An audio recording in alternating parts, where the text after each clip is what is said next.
नमस्कार मित्रांनो, मी Yogesh Mane ignite academy मध्ये तुमचं सर्वांचं स्वागत करतो. मित्रांनो, नागपूर महानगरपालिकेकडून नुकतीच एक जाहिरात प्रसिद्ध करण्यात आलेली आहे. त्या जाहिरातीचं एक शॉर्ट नोटिफिकेशन आजच्या वर्तमानपत्रांमध्ये देण्यात आलेलं आहे. तर या शॉर्ट नोटिफिकेशन मध्ये जे जाहिरात देण्यात आलेली आहे ते ज्युनियर इंजिनियर साठीची आणि सिव्हिल इंजिनिअरिंग असिस्टंट साठीची ही जाहिरात आहे. तर आपण ही जाहिरात समजून घेऊ की नेमका कशाच्या किती वॅकन्सीज काढण्यात आलेल्या आहेत, त्यांचा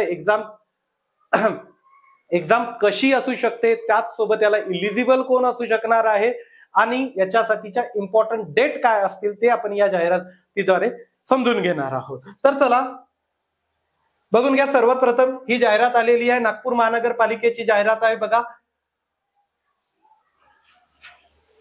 आता कशाच्या वॅकन्सीज किती आहे.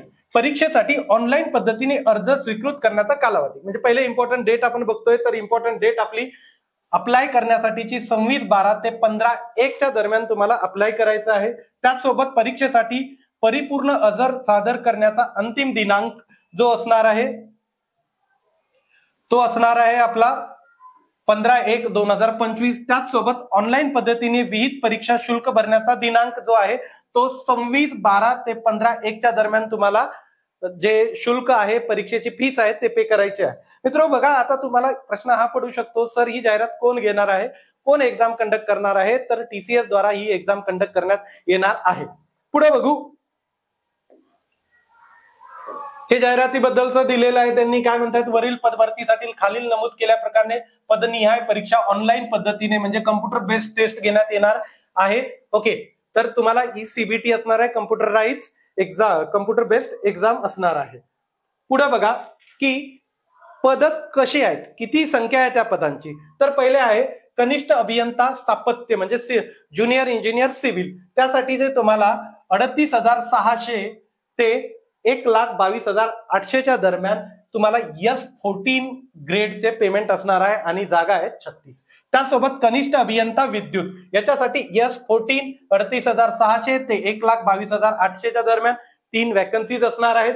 त्याचसोबत हे नॉन टेक्निकल आहे, तुमची नर्स परिचारिका साठीच. त्यानंतर वृक्ष अधिकारी, नंतर स्थापत्य अभियांत्रिकी सहाय्यक. आता बघा की कुठलीही महानगरपालिका असेल तुम्हाला एवढ्या जागा दिसणार नाही स्थापत्य अभियांत्रिकी सहाय्यकच्या, सिव्हिल इंजिनिअरिंग असिस्टंटच्या, ज्या की तुम्हाला 150 जागा मिळणार आहेत आणि S8 तुमची पेमेंट ग्रेड असणार आहे, जी की 25,500 ते 81,100 दरम्यान ही तुमची ग्रेड असणार आहे.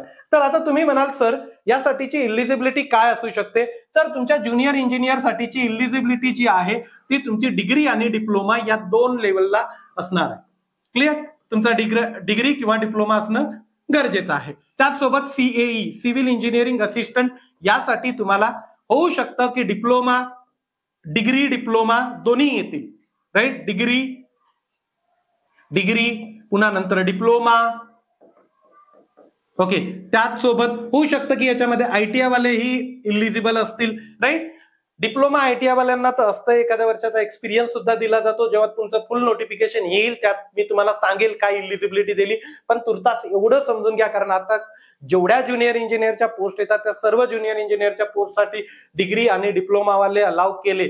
तुम्ही इव्हन BMCचं सुद्धा बघा, आता डिग्री वाल्यांना सुद्धा ज्युनियर इंजिनियरच्या पदासाठी इलिजिबल केलेलं आहे. आणि CAE साठी सुद्धा डिग्री, डिप्लोमा आणि ITI वाले सुद्धा असू शकतात. या एवढी तुम्हाला व्हेरिएशन इलिजिबिलिटी मधलं मिळू शकतं. त्याचसोबत पुढे बघा की आता आपण तयारी करतोय, तर तयारी करायला आपल्याला एक चांगलं गायडन्स हवं असतं आणि चांगल्या गायडन्ससाठी आपला एक इग्नाइट अकॅडमीचा रेकॉर्डेड कोर्स असणार आहे. तर तुमच्या सर्वच याच्यासाठी कशासाठी, तर तुमच्या सिव्हिल इंजिनिअरिंग असिस्टंट साठी सुद्धा तो कोर्स तुम्हाला कामी येईल. त्याचसोबत तुम्हाला नंतर ज्युनियर इंजिनियरची इंटिग्रेटेड एक बॅच आहे आपली, कुठली, BMC, TPA, WRD, CIDCO, MIDC या सर्व एक्झाम साठी, कारण प्रत्येक एक्झाम साठी वेगवेगळे कोर्सेस घेणं सुद्धा पुरवणारं नाही आहे. त्यामुळे आपला सर्व इंटिग्रेटेड बॅच आपण बनवलेली आहे. तुम्हाला सर्व सिलेबस त्यामध्ये अवेलेबल करून दिला जाईल आणि त्याची फीस जी आहे ती 1999 रुपये ठेवली आणि त्यासाठीचा सध्याचा आपण जो कुपन कोड ठेवलेला आहे तो BMC 60 ठेवलेला आहे. तीच तुम्हाला नागपूर महानगरपालिकेसाठी सुद्धा अवेलेबल होईल. एखादा 2 काही गोष्टी लागतील आपण तिथं अवेलेबल सुद्धा करून देणार आहोत. बघा, त्याचसोबत तुमचा टीसीएस आणि आयबीपीएसचं टेक्निकल गाईड. आतापर्यंत टीसीएस आयबीपीएस द्वारा घेतल्या गेलेल्या एक्झामचे क्वेश्चनचं चांगलं कलेक्शन जे आहे तुम्हाला आपल्या या बुक्समध्ये अवेलेबल होईल. हे तुम्हाला सिव्हिल इंजिनिअरिंग साठीचं दिलेलं आहे. त्याचसोबत तुम्हाला नॉन टेक्निकलचं जसं की बुद्धिमत्ता, सामान्य ज्ञान, इंग्रजी व्याकरण, मराठी यासाठी सुद्धा एक गाईड जे आहे ते इग्नाइट अकॅडमीचं तुम्हाला आपल्या ऍप थ्रू मिळेल. त्यासाठीच्या ज्या लिंक आहे, ऍपची लिंक, त्यानंतर आपल्या सिव्हिल इंजिनिअरिंगच्या ग्रुपची लिंक हे डिस्क्रिप्शन मध्ये मिळेल. येणारे कंप्लीट नोटिफिकेशन जे आहे ते तुमच्यासाठी मी घेऊन येणारच आहे. आणि लक्षात घ्या की 26 तारखेपासून याला अप्लाय करण्याची डेट चालू होते. सध्या बीएमसी ही आलेली आहे, त्याचसोबत नागपूर महानगरपालिका सुद्धा आलेली आहे. दोन्ही महानगरपालिकेची सोबत चांगल्या प्रकारे तयारी करा. एक्झामची शक्यता काय आहे, तर होऊ शकतं की एप्रिलच्या पहिल्या वीकमध्ये ही एक्झाम होण्याची दाट शक्यता आहे. राईट, त्यामुळं तुम्हाला एक 3-4 महिन्याचा सुद्धा कालावधी अवेलेबल होऊ शकतो एक्झामसाठी. तर मी इथं थांबतो. Thank you so much guys for listening. Thank you so much.